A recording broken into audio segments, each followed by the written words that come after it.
Hello students, I am Kamble sir. My channel name is Creative Thoughts. So today we are going to learn about the question tag, the rules and some examples of question tags. So let's go. Question tag म्हणजे संक्षिप्त किंवा लहान प्रश्न.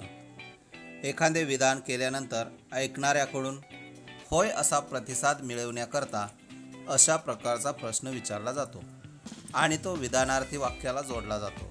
उदाहरणार्थ, he is very kind हे विधान आहे. त्याला क्वेश्चन टॅग जोडायचा असल्यास पुढील प्रमाणे जोडला जातो. He is very kind isn't he. We are all brothers, aren't we? Second, who does not take exercise, does he? Third, they found a treasure, didn't they? Fourth, he never attended the meeting, does he? And fifth, the boy is lazy, isn't he? वरील विधानांना जोडलेल्या question टॅगवरून लक्षात येते की विधान होकारार्थी असेल तर question tag नकारार्थी येतो आणि विधान नकारार्थी असेल तर क्वेश्चन टॅग होकारार्थी होतो. वरील उदाहरण 1, 3 व 5 क्रमांकाच्या वाक्यात विधाने होकारार्थी असल्यामुळे क्वेश्चन टॅग नकारार्थी आले आहेत.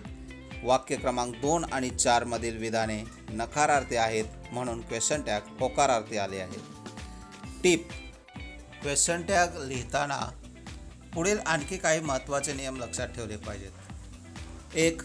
क्वेश्चन टॅग जोडताना मूळ विधानार्थी वाक्यानंतर प्रथम स्वल्पविराम द्यावा आणि नंतर क्वेश्चन टॅग जोडून शेवटी प्रश्नचिन्ह द्यावे. सेकंड, क्वेश्चन टॅगमध्ये टू बीची रूपे किंवा सहाय्यकारी क्रियापदे आणि कर्ता या दोन संघटनांचा फक्त समावेश असतो. सहाय्यक क्रियापद दिलेल्या वाक्यात असेल तर वापरावे. वरील दुसरे वाक्य पहा. अँड थर्ड, क्वेश्चन टॅगची सुरुवात टू बीची क्रियापदांची रूपे किंवा विधानानुसार सहाय्यकारी क्रियापदाने होते आणि नंतर सर्वनाम येते. मूळ वाक्यातील इतर घटक शब्दांचा उपयोग करण्याची आवश्यकता नसते. कर्त्याच्या जागी. Let's go to see next examples. Read the following sentences. First, they always come in time, don't they? Second, we sit here every day, don't we? Hemant comes here right at 5, doesn't he? She sings in the morning, doesn't she? They reached here yesterday, didn't they? He found his pen, didn't he? That girl got the prize, didn't she? वरील वाक्यावरून लक्षात येते की साध्या वर्तमान काळातील कम, गो, seat, speak अशा प्रकारची क्रियापदे मूळ वाक्यात आली असता डू हे सहाय्यकारी क्रियापद क्वेश्चन टॅग लिहिण्याकरता वापरतात आणि कम्स, गोज, सिट्स, स्पीक्स अशी क्रियापदे आल्यास डज हे सहाय्यकारी क्रियापद क्वेश्चन टॅगची वापरतात. साध्या भूतकाळाची केम, वेंट, सॅट, स्पोक, रिच अशा प्रकारची क्रियापदे विधानात आल्यास क्वेश्चन टॅग डीड या सहाय्यकारी क्रियापदाने सुरू होतो. नकारार्थी वाक्यामध्ये नो, नॉट, नेवर, नथिंग या शब्दांनी वाक्य तयार होते. यांचे क्वेश्चन टॅग होकारार्थी लिहावे. Read the following examples. He does not attend the school, does he? Seema never mixes with her classmates, does she? Ram didn't get his book, did he? They found nothing, did they? We don't waste our time, do we? Rajan has no work to do, has he? You should not blame him, should you? अशा पद्धतीने. Next, वाक्यात I am असे होकारार्थी कर्ता क्रियापद आल्यास aren't I असा question tag वापरतात. आय एम नॉट असे नकारार्थी मूळ वाक्य असल्यास एम आय असा क्वेश्चन टॅग वापरतात.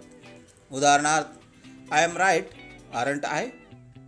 I am not tired, am I? आज्ञार्थी वाक्य होकारार्थी असेल तर त्याचा क्वेश्चन टॅग विल यू असा वापरतात. For example, bring that pen, will you? Open the door, will you? Next, लेट्सने सुरू होणाऱ्या वाक्याचा क्वेश्चन टॅग नेहमी शाल वी असा लिहिला जातो. For example, let's go now shall we. Next, विधानार्थी वाक्यात एव्हरीवन, एव्हरीबडी इत्यादी सर्वनामांसाठी दे हे सर्वनाम क्वेश्चन टॅगमध्ये वापरावे लागते. For example, everyone kept quiet, didn't they. वाक्याच्या सुरुवातीला देअरचा उपयोग केला असेल तर क्वेश्चन टॅगमध्ये देअर हाच शब्द वापरला जातो. For example, there are many people, aren't there. There was a big crowd, wasn't there. Now let's see some examples. Here are activity.